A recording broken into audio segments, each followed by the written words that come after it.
Langsung aja ya. Ya, langsung saja, Pak. Alhamdulillahirrahmanirrahim. Bismillahirrahmanirrahim. Assalamualaikum warahmatullahi wabarakatuh. Pertama-tama terima kasih yang sebesar-besarnya nih sudah diundang bisa sharing di sini.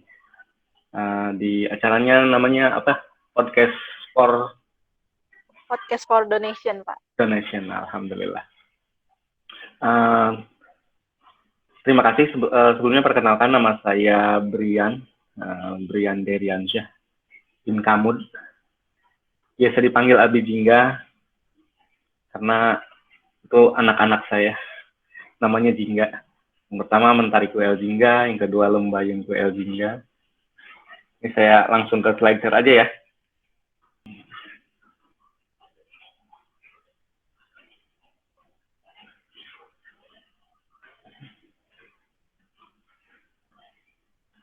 Ini dia profil saya sedikit. Saya biasa dipanggil Abi Jingga karena nama anak-anak saya, Mentari Kuel Jingga dan Lembayung Kuel Jingga. Saya udah dari tahun berapa ya mulai aktif hidroponik. Sekarang aktif juga mengelola sekolah hidroponikonline.com sama hidroponik talk. Itu juga bisa rutin diadain. Itu aja sekilas tentang saya. Ini ada sedikit video.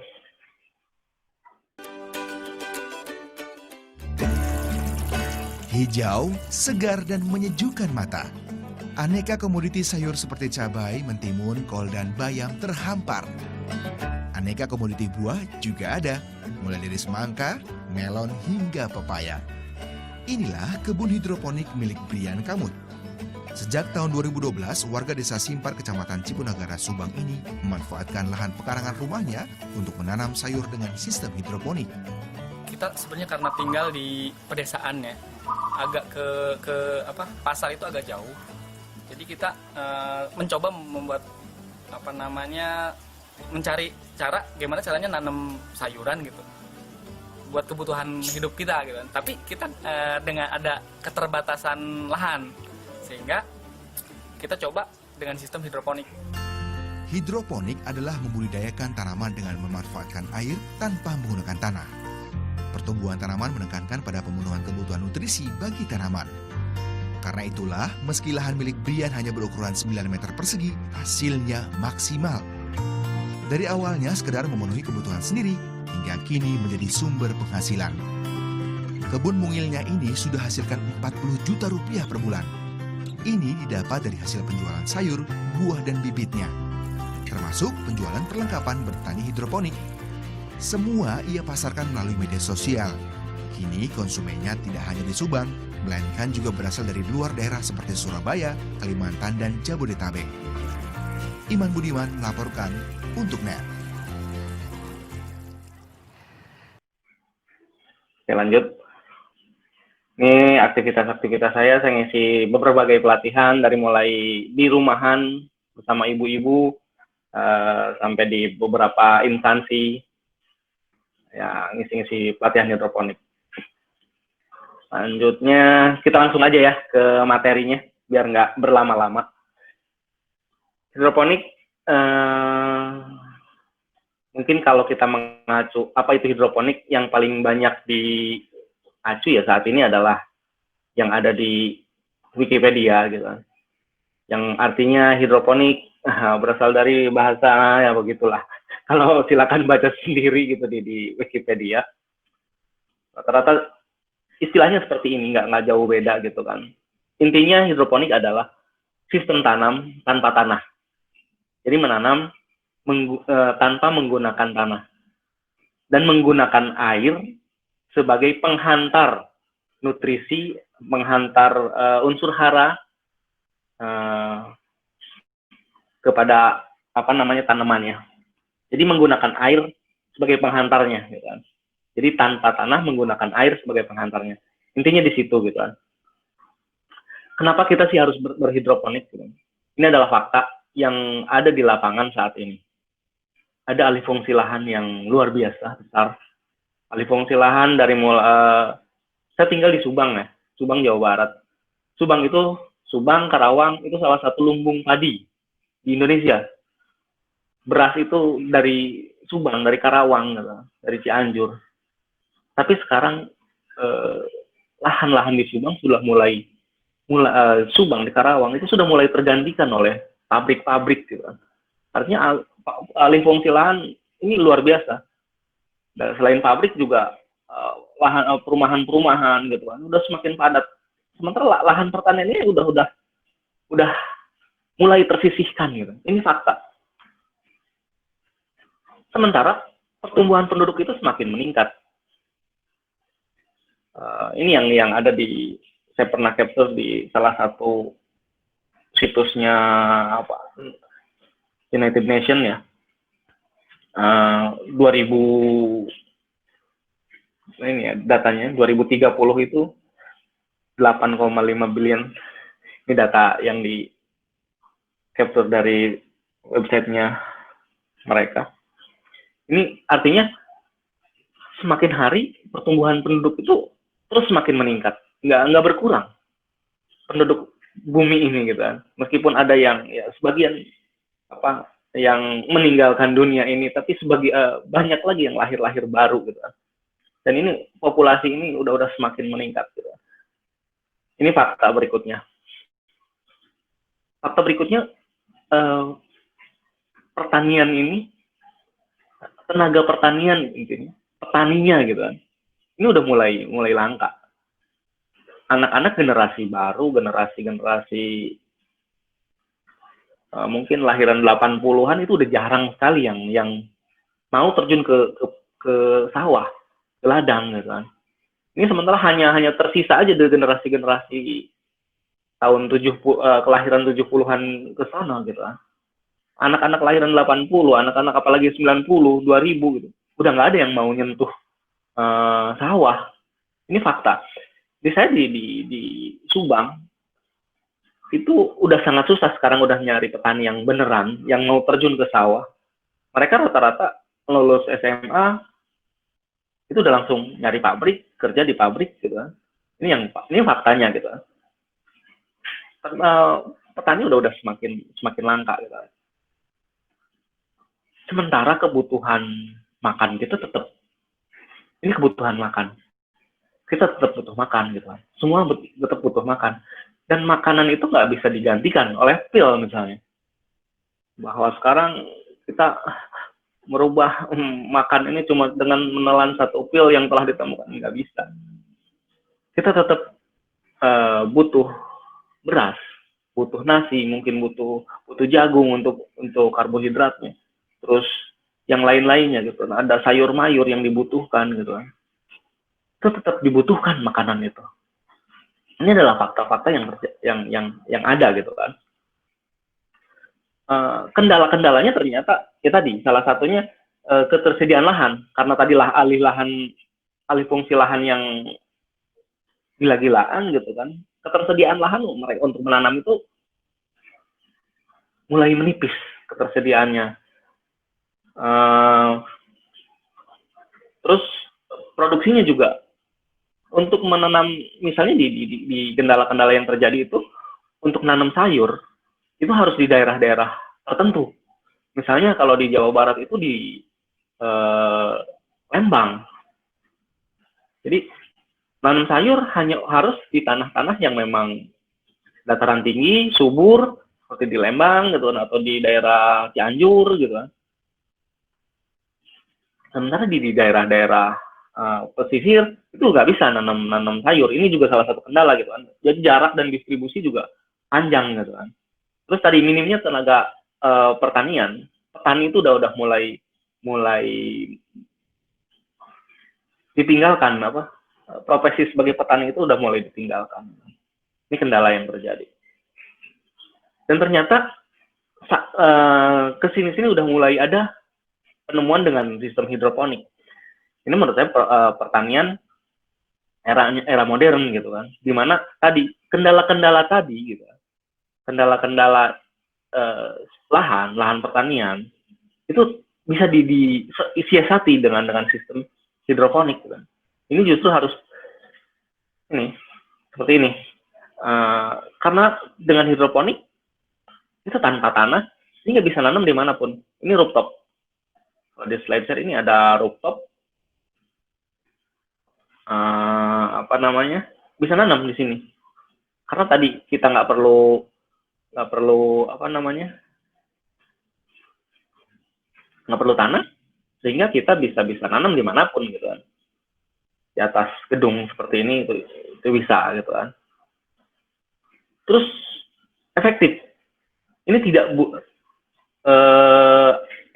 perlu air yang banyak gitu.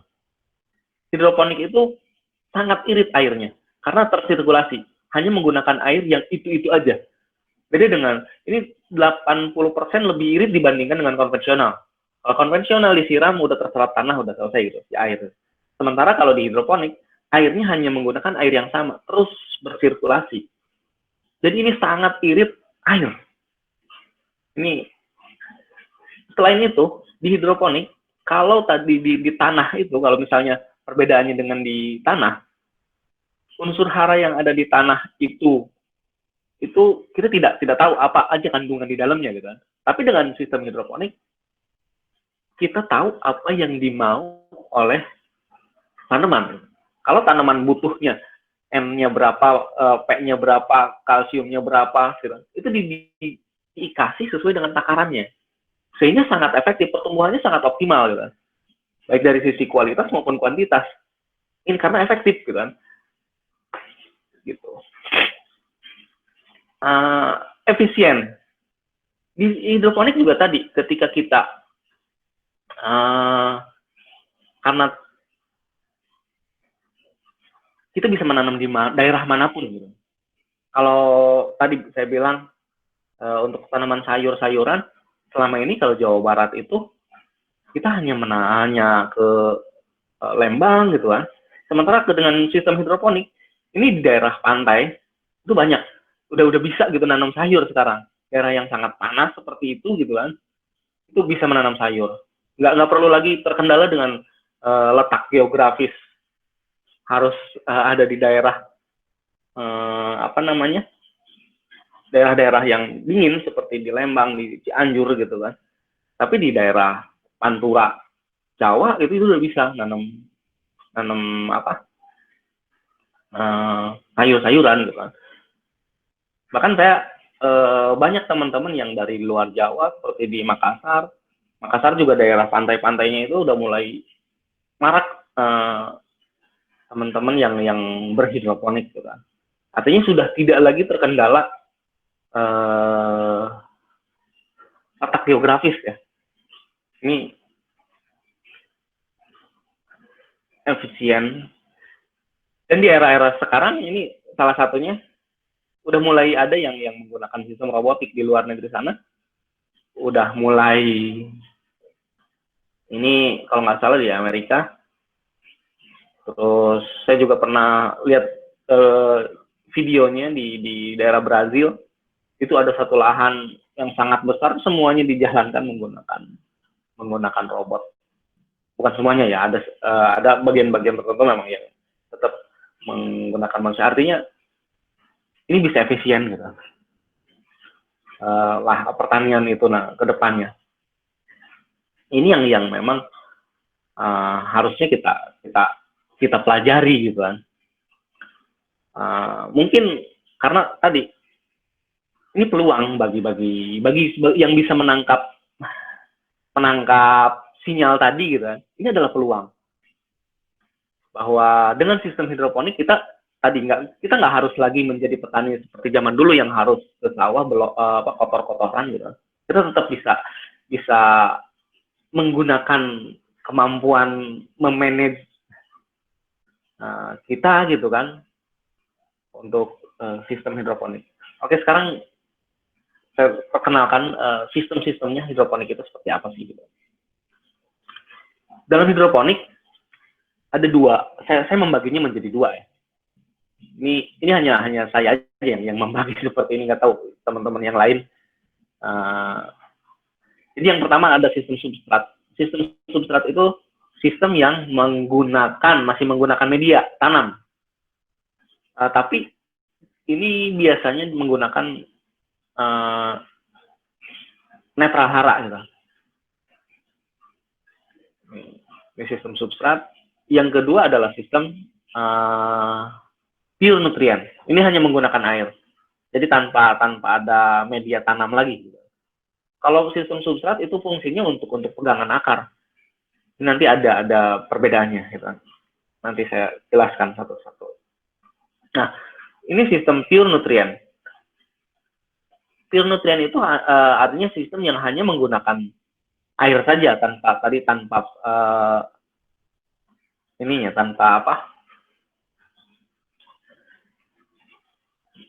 tanpa media lagi gitu kan, hanya menggunakan air. Sistemnya ada sistem pure nutrien juga dibagi menjadi dua lagi, ada yang sistemnya statis, ada yang sistemnya dinamis. Ada yang statis itu dia diam saja di satu tempat, ini salah satu contohnya gitu kan.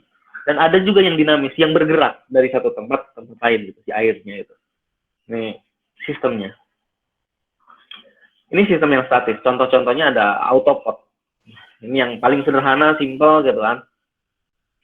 Sistem autopot gitu kan. Ada sistem rakit apung. Jadi sistem rakit apung ada sistem wick gitu kan. Yang paling sederhana tadi menggunakan botol bekas, misalnya botol bekas minuman dipotong menjadi dua, atasnya untuk potnya, bawahnya untuk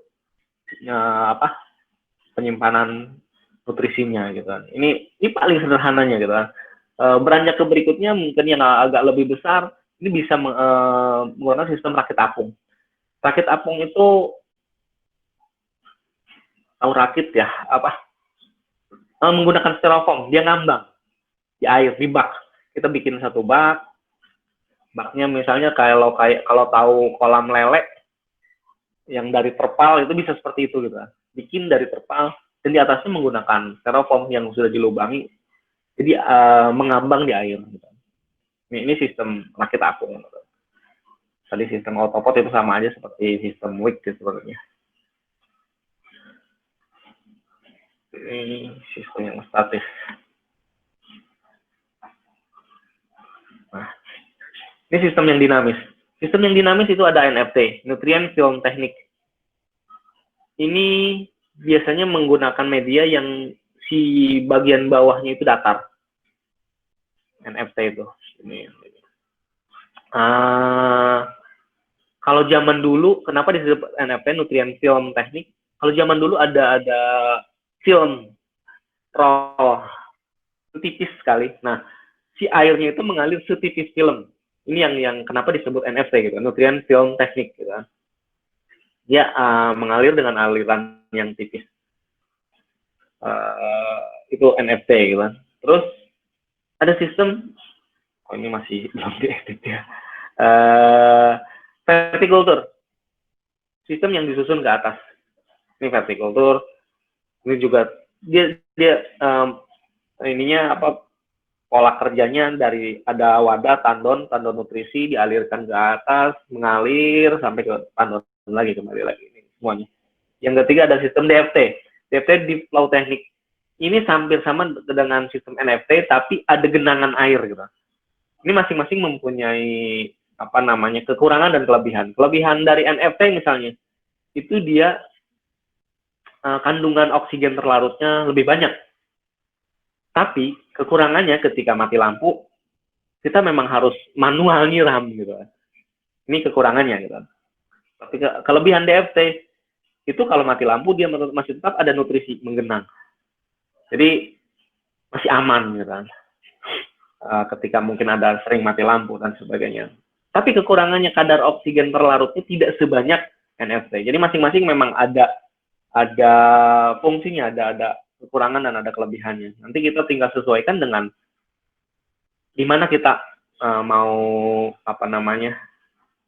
daerah kita misalnya, di daerah kita memang jarang mati lampu ya, bikinlah misalnya sistem NFT gitu. Kita menyesuaikan dengan kondisi gitu. Nah, ini sistem substrat. Sistem substrat itu ada sistem irigasi tetes atau vertigasi. Jadi sistemnya menggunakan polybag, terus menggunakan media tanam. Biasanya kalau di Indonesia masih menggunakan apa namanya, campuran antara kokopit dengan sekam bakar. Sebenarnya sih ini masih ada unsur haranya sebenarnya. Yang bagusnya memang benar-benar netral unsur hara gitu. Kalau di luar biasanya menggunakan apa namanya, hidroton. Ada apa namanya, nanti deh kita sudah jelaskan apa itu hidroton. Yang kedua, sistem Dutch bucket. Ini sistemnya tersirkulasi, hanya saja menggunakan media yang lebih besar gitu kan. Ini biasanya ada menggunakan apa namanya, pile yang bekas cat yang 25 kilo, nah itu bisa. Atau bekas es krim yang 10 liter ya, nah itu juga bisa menggunakan sistem media-media itu gitu kan. Airnya tetap mengalir tersirkulasi. Biasanya ini digunakan untuk tanaman yang lebih besar, bukan sayuran seperti kangkung, pakcoy gitu, tapi biasanya nanam untuk tomat, cabai gitu kan, yang lebih tanamannya lebih besar, jadi menggunakan sistem ini gitu kan. Nah, bagaimana hidroponik itu bekerja? Jadi pada prinsipnya sistem tanam itu sama saja gitu kan. Ada kebutuhan dasar tanaman seperti air, oksigen, sinar matahari, itu kan kebutuhan dasar tanaman ya. Hanya saja di dalam sistem hidroponik itu si unsur hara yang biasanya ada di tanah itu diganti gitu kan. Penggantinya disebutnya abemik atau disebutnya nutrisi abemik gitu. Jarang disebut pupuk. Nah ini salah satunya, ini Hydroje, mereknya.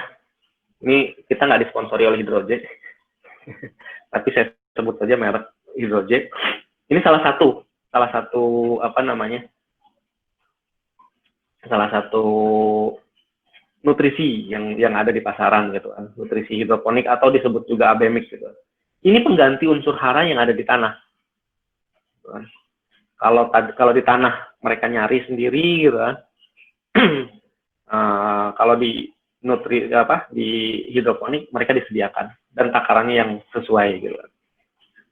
Itu perbedaannya ya antara hidroponik dengan konvensional. Yang kita sekarang mengenal media-media tanamnya. Gitu. Ini biasanya yang pertama itu rockwool. Rockwool itu yang ini, yang apa namanya, mirip tahu. Kalau dipotong-potong kecil-kecil, ini mirip tahu. Ini rockwool ini terbuat dari batu yang dipanaskan sehingga jadi apa ya? Kalau tahu bikin kembang gula nah prosesnya kemungkinan seperti itu gitu. Ini batu yang dipanaskan dengan panas yang sangat panas gitu, sehingga menjadi lelehan-lelehan seperti kembang gula. Dan ini empuk. Nah, ini netral unsur hara. Ini bagus sekali untuk menanam misalnya. Dan biasanya rata-rata hidroponiker itu menggunakan ini untuk semai. Untuk menyemai itu menggunakan rockwool. Yang kedua yang bawahnya ini hidroton. Hidroton itu ini sebenarnya tanah liat, tanah lempung yang dibakar. Sehingga tadi menjadi netral unsur hara juga gitu. Dan ini fungsinya hanya untuk pegangan akar saja. Ini biasanya kalau yang banyak menggunakan hidroton itu daerah Jerman, di Jerman ya. Jerman karena banyak produsen hidroton juga dari Jerman. Harganya juga lumayan, ini 1 liternya itu sekitar 15 ribuan, 15 ribu, 20 ribu. Nah, saya pernah mau nyoba gitu kan, mau nanam gitu dengan menggunakan hidroton, tapi ternyata kalau untuk skala besar lumayan juga gitu dengan hidroton. Saya mulai mencari cara lain, itu dengan menggunakan getokton. Getokton itu ada batu bata merah, saya getok-getokin gitu, namanya getokton.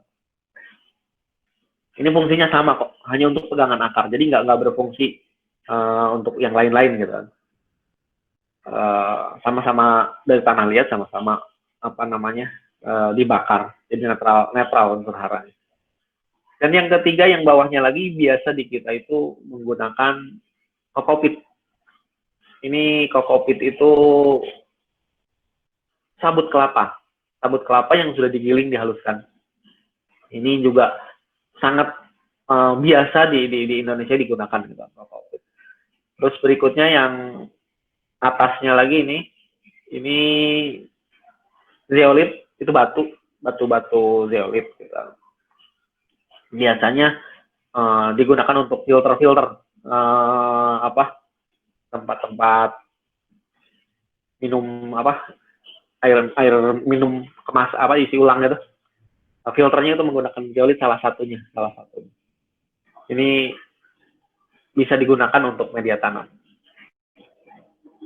Terus vermiculit ini juga lelehan larva sebenarnya vermiculit ini. Ini juga jarang digunakan di kita. Ini vermiculit.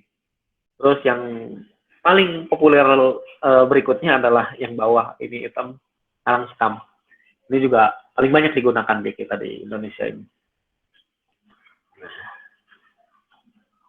Terus selain itu sayuran apa saja sih yang bisa ditanam dengan menggunakan sistem hidroponik ini? Ini contohnya ada lettuce ya. Ini salada. Ini salada gitu kan. Sebenarnya pada prinsipnya semua tanaman itu bisa ditanam dengan menggunakan metode hidroponik gitu. Hanya saja tadi kita bisa efektif atau enggak gitu. Contohnya mungkin kita pengen nanam pohon mangga gitu. Dengan sistem hidroponik bisa nggak? Bisa pada prinsipnya gitu kan. Cuma efektif nggak gitu, efisien nggak gitu kan. Malah jatuhnya malah boros dan sebagainya gitu. Sebenarnya bisa aja semuanya gitu. Tapi yang lazim digunakan untuk sistem hidroponik ini salah satunya salada. Ini yang paling banyak digunakan gitu kan. Ini seledri juga bisa menggunakan sistem hidroponik. Ini kangkung, ini cabai juga bisa menggunakan sistem hidroponik. Ini tomat,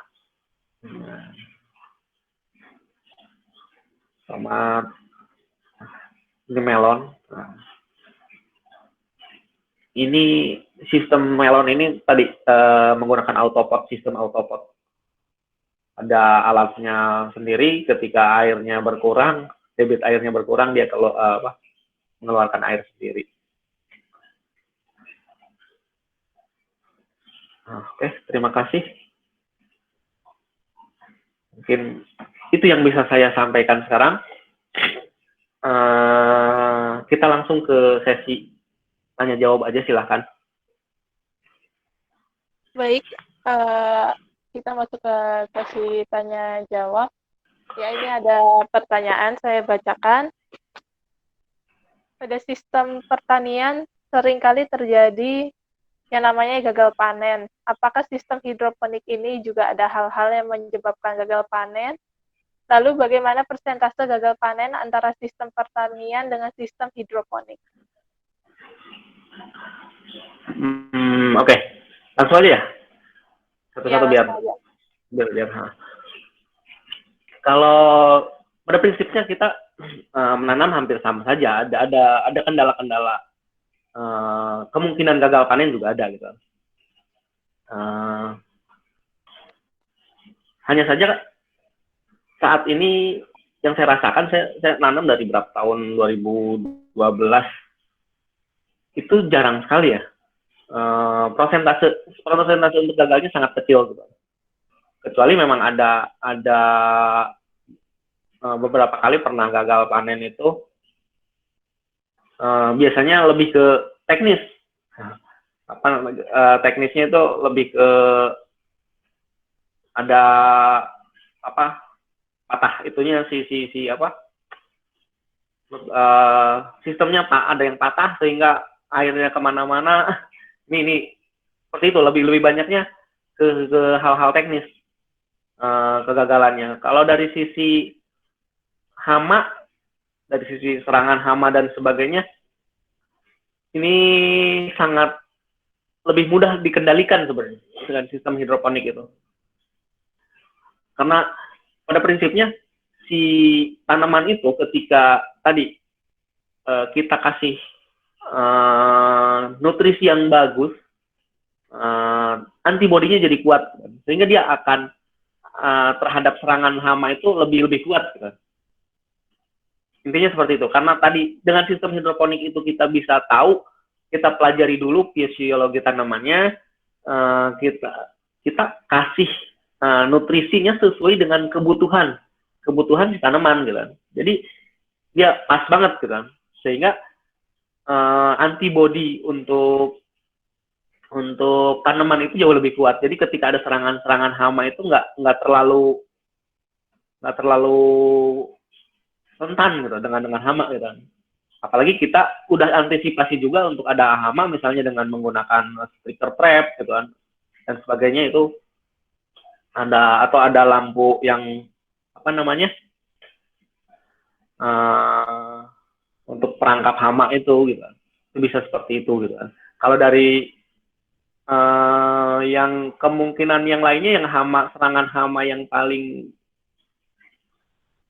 berat itu biasanya kalau nanam, kita nanamnya cabai juga, karena cabai itu banyak banget hamanya banyak, penyakitnya juga banyak, gitu. Itu harus ekstra aja. Kita siap-siap aja ketika kita tahu ilmunya bagaimana cara menanggulangi penyakitnya, menanggulangi hamanya.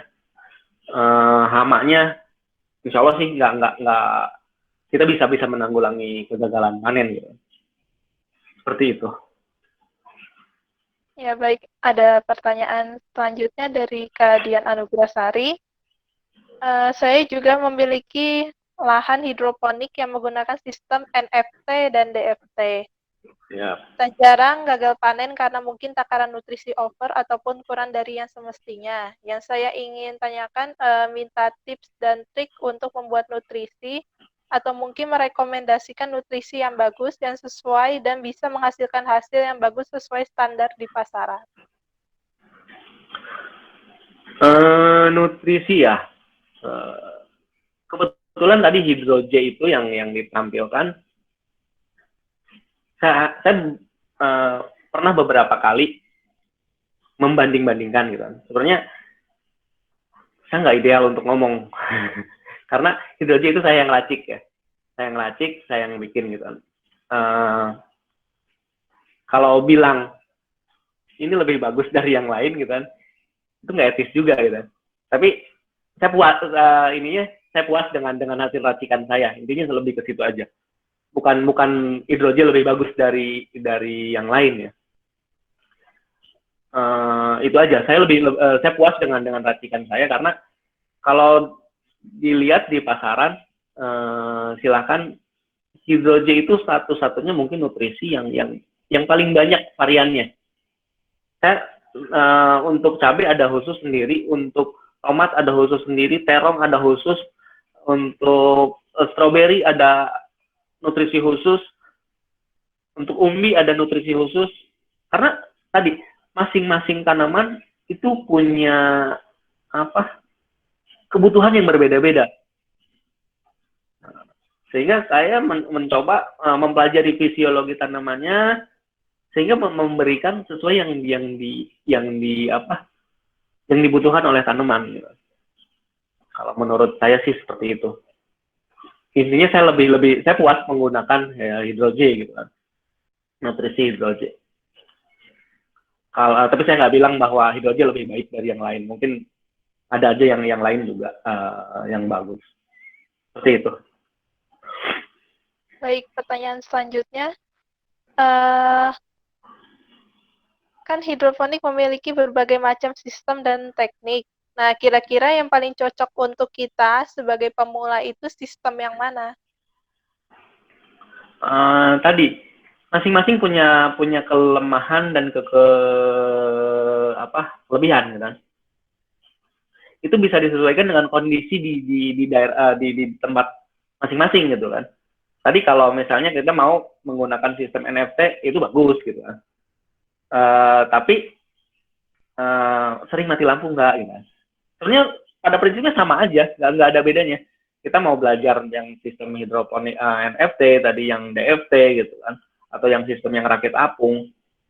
Kalau misalnya berhubungannya dengan budget, rakit apung adalah yang terbaik gitu kan. Itu jauh lebih murah dibandingkan dengan yang lain gitu.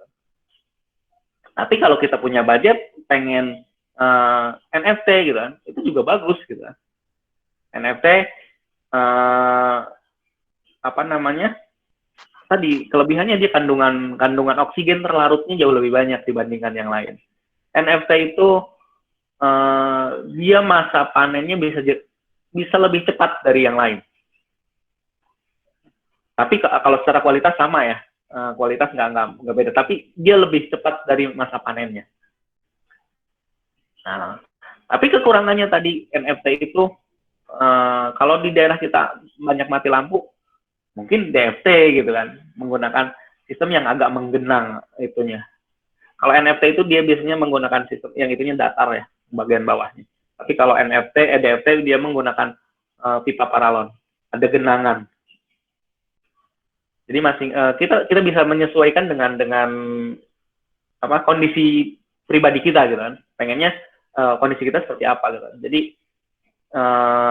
kita cari yang sesuai dengan kita gitu. Jadi pemula maupun non pemula sama aja pada prinsipnya, nggak ada bedanya. Mau pakai yang manapun, oke. Jadi tadi disesuaikan dengan keadaan kita aja, gitu. Baik, pertanyaan selanjutnya. Untuk mengantisipasi hama, apakah boleh kita menggunakan pestisida? Dan disinfektannya itu apa sih kekurangan dari menggunakan pestisida itu? Kalau menggunakan pestisida sebenarnya sih sah-sah aja ya menggunakan pestisida. Hanya saja memang apa namanya? Kalau saya untuk sayuran itu jarang banget menggunakan pestisida. Karena saya pengen nge-brand bahwa sayur hidroponik, sayur sehat tanpa pestisida gitu. Itu brand saya punya sayuran yang brandnya itu tagline-nya itu gitu. Sayur sehat tanpa pestisida gitu. Itu saya ya. Sebenarnya kalau misalnya di daerah situ banyak banget hamanya harus menggunakan pestisida, nggak apa-apa. Hanya saja mungkin biasanya pestisida itu ada residunya, yang jadi masalah adalah residu dari pestisida gitu kan. Untuk kesehatan biasanya. Jadi jangan seminggu sebelum panen jangan semprot pestisida lah gitu kan. Itu jauh lebih aman. Atau pas setelah panen dicucinya yang lebih bersih gitu. Sebenarnya nggak masalah sih pakai pestisida. Apalagi kalau tadi nanam cabai. Sistem hidroponik pakai nanam cabai itu kalau saya nggak kuat kalau tanpa pestisida gitu. Itu harus pakai pestisida gitu. Atau mungkin kalau sayuran daerahnya pengen pakai pestisida tapi yang lebih aman, kita bisa menggunakan pestisida organik gitu. Bisa aja. Kalau pestisida organik ininya lebih ke pencegahan, jangan sampai udah kena baru disemprot, itu agak susah. Tapi kalau untuk sistem untuk pencegahan jangan sampai ada hama yang menyerang, itu bagus pakai. Misalnya daerahnya di situ banyak pestisida, banyak hama. Nggak masalah sih pakai pestisida juga. Yang lain mangga silahkan. Baik, biasanya masyarakat yang menggunakan sistem hidroponik, tahu saya mayoritas menggunakan rock wool. Kalau Kak Brian sendiri sebagai praktisi hidroponik, lebih prefer rock wool atau hydroton dari segi penggunaan, fungsi, kelebihan, dan kekurangannya? Kalau rock wool itu rata-rata untuk semai aja sih. Jadi pas fase semai itu prosesnya menggunakan rock wool. Jadi kalau udah selesai semai, kalau itu kan udah langsung pindah, udah nggak ada lagi media tanam kalau sayuran ya. Kalau menggunakan apa namanya, misalnya cabai kan tetap butuh media tanam ya. Kalau rata-rata di Indonesia yang banyak digunakan itu campuran sekam bakar dan kokopit. Kalau itu gitu kan, dibanding hidroton itu costnya terlalu tinggi untuk di kita ya, untuk menggunakan hidroton gitu kan. Costnya terlalu tinggi, agak hitungannya belum masuk gitu sebenarnya untuk bisa kita menggunakan hidroton untuk menanam dengan sistem hidroponik itu. Kalau paling bisa menggunakan itu kokopit, campuran kokopit dengan sekam bakar. Tapi tetap semainya menggunakan rock wool. Jadi rock wool itu sebenarnya lebih banyak digunakan untuk media semai saja. Jadi nggak semuanya menggunakan media rock wool untuk pas tanamnya. Tapi kalau untuk sayuran kan kita tidak menggunakan substrat ya, tidak menggunakan media tanam lain gitu. Selain tadi yang rock wool yang pas semai aja gitu. Gitu. Baik, ada pertanyaan, peluang bisnis tanaman hidroponik itu bagaimana Pak untuk di era new normal seperti ini? Nah ini menurut saya sih sangat bagus ya. Ini pengalaman pribadi, saya cerita aja. Kebetulan saya punya beberapa binaan untuk di daerah Subang untuk nanam hidroponik ini. Binaan saya itu rajin banget nanamnya gitu kan. Dan sekarang eranya kayak gini, orang hanya saja tukang sayur agak susah untuk yang jualan sayur keliling gitu. Itu kemarin dia posting aja di Facebook, di Instagram gitu kan. Ada sayur sehat delivery gitu. Itu ternyata responnya luar biasa bagus. Jadi ketika orang tadi udah mulai nggak mau keluar gitu, keluar rumah, tetap di rumah aja. Itu dengan sistem delivery gitu kan, seperti itu. Ini teman saya binaan saya yang mengalami itu gitu kan. Dan dia penjualannya luar biasa gitu kan, sampai kewalahan, nggak ada habis terus stoknya gitu kan. Sebenarnya sih perbedaan dengan sayur konvensional, sayur hidroponik itu dari sisi biaya produksi itu nggak beda jauh, sama aja. Bahkan hidroponik kita bisa menjual dengan harga yang lebih tinggi, karena tadi saya nge-brandnya tadi sayur sehat tanpa pestisida gitu. Itu orang yang aware terhadap kesehatan itu akan mau membayar lebih mahal untuk itu gitu. Jadi di masa seperti ini, saya yang dialami oleh para petani hidroponik sekarang justru peningkatannya luar biasa, permintaan sayur itu. Dan sekarang orang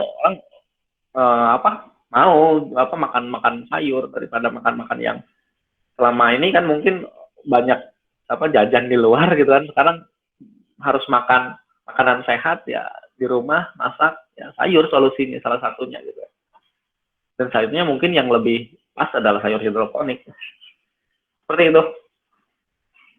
Ya, kan tadi udah dijelasin dari Bapak tentang sistem-sistem hidroponik. Nah, apakah tiap sistem itu sebenarnya cocok untuk seluruh tanaman atau tiap tanaman itu beda sistem?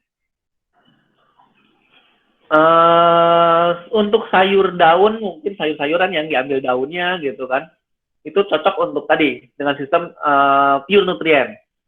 Itu semua cocok. Tapi kalau untuk sayuran tanaman yang tanaman ukuran besar seperti tomat, cabai, itu cocok yang substrat. Sebenarnya sih itu lebih seperti itu gitu kan. Yang substrat ada, karena yang substrat itu tadi akar itu harus ada pegangannya gitu kan. Jadi menggunakan media yang ada media untuk cengkeraman akar aja seperti itu. Jadi cocoknya tadi di cocok-cocokan aja. Yang besar mungkin yang tanaman yang besar menggunakan sistem substrat. Yang tanaman tadi yang sayur-sayuran aja itu menggunakan sistem yang pure nutrien. Seperti itu. Baik. Sebagai kita nih kan orang peserta ini orang awam. Nah, kita biasanya kan mencoba tanaman hidroponik, anggap aja kita coba pakai sistem wick. Nah, kalau misalnya nih kita udah berhasil panen, cara menjual atau mendistribusikan tanaman hidroponik tuh apakah ada semacam kayak koperasi-koperasi untuk hidroponik, atau kita kalau mau menjual hidroponik tuh harus sendiri gitu, langsung jual langsung ke konsumen atau gimana? Itu kalau yang sendiri itu banyak. Kalau yang teman-teman mungkin cari di Facebook ya. Kalau di hidroponik itu rata-rata mainannya di Facebook. Itu komunitas-komunitas hidroponik itu banyak kok yang bikin koperasi, saling membantu gitu kan satu sama lain untuk proses penjualan. Itu banyak juga di daerah Cikarang, Bekasi itu ada kok, ada komunitasnya. Kohindo kalau nggak salah, koperasi hidroponik, bukan koperasi hidroponik, apa namanya, di daerah Bekasi juga ada, daerah Cikarang, Bekasi ya ada, daerah Bandung juga ada. Komunitas-komunitas itu ada juga yang menggunakan pola kebersamaan untuk menjualnya. Tapi yang jual sendiri juga banyak. Seperti itu. Itu tergantung kitanya aja. Ya, baik. Sepertinya tidak ada pertanyaan lagi dari peserta. Baik, mungkin kita bisa akhiri sesi ini. Ya, terima kasih Pak Brian Kamut, Pak Abi juga sudah hadir dan sharing tentang hidroponik. Dan saya juga mengucapkan terima kasih kepada seluruh peserta yang telah menghadiri acara hari ini. Jangan lupa untuk mengisi form kuesioner untuk mempermudah pendistribusian e-sertifikat yang telah saya kasihkan linknya melalui grup WhatsApp. Oke, sekarang kita akhiri sesi ini. Assalamualaikum warahmatullahi wabarakatuh. Waalaikumsalam warahmatullahi wabarakatuh.